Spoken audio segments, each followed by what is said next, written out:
എന്നാലും ആപ്പിൾ ഇങ്ങനൊരു ചതി ചെയ്തല്ലോ എന്ന് ഐഫോൺ ആരാധകർ പറയുന്നു. 2024 പുറത്തിറക്കിയ ഐഫോൺ 16 സീരീസിനൊപ്പം പുതിയൊരാൾ കൂടി വന്നിരിക്കുന്നു. ഐഫോൺ 16e എന്ന ബഡ്ജറ്റ് മോഡൽ ആണെന്ന് ആപ്പിൾ പറയുന്നു. എന്നാൽ ഇതിന്റെ ഫീച്ചേഴ്സ് നോക്കുമ്പോൾ 6.8 super retina XDR OLED panel display ആണ് 16eക്ക് ഉള്ളത്. ഐഫോൺ 16ൽ ഉള്ള പോലെ A18 ചിപ്പാണ് 16eയിലും വരുന്നത്. ഏറെ നേരം ബാറ്ററി ചാർജ് നിൽക്കണം എന്ന ആവശ്യമുള്ളവർക്ക് 16e തിരഞ്ഞെടുക്കാം. കാരണം ഐഫോൺ 16നേക്കാളും മികച്ച ബാറ്ററി കപ്പാസിറ്റിയാണ് 16eയിലുള്ളത്. ക്യാമറയുടെ കാര്യം നോക്കിയാൽ 16e പിന്നോട്ടല്ല.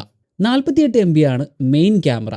എന്നാൽ ഐഫോൺ 16ലുള്ള 12 MB അൾട്രാ വൈഡ് ലെൻസ് 16eയിലില്ല. ബ്ലാക്ക്, വൈറ്റ് എന്നിങ്ങനെ 2 നിറങ്ങളിലാണ് ഐഫോൺ 16e ലഭ്യമാകുന്നത്. സ്റ്റോറേജ് വരുന്നത് 128GB, 256GB, 512GB എന്നിങ്ങനെയാണ്. ഇനി വിലയുടെ കാര്യം പറയുകയാണെങ്കിൽ ഐഫോണിന്റെ മുൻപുള്ള SE മോഡലുകളുമായി താരതമ്യം ചെയ്യുമ്പോൾ ഐഫോൺ 16eക്ക് വില അല്പം കൂടുതൽ തന്നെയാണ്. ഏകദേശം 60,000 രൂപയോളം വരും വില.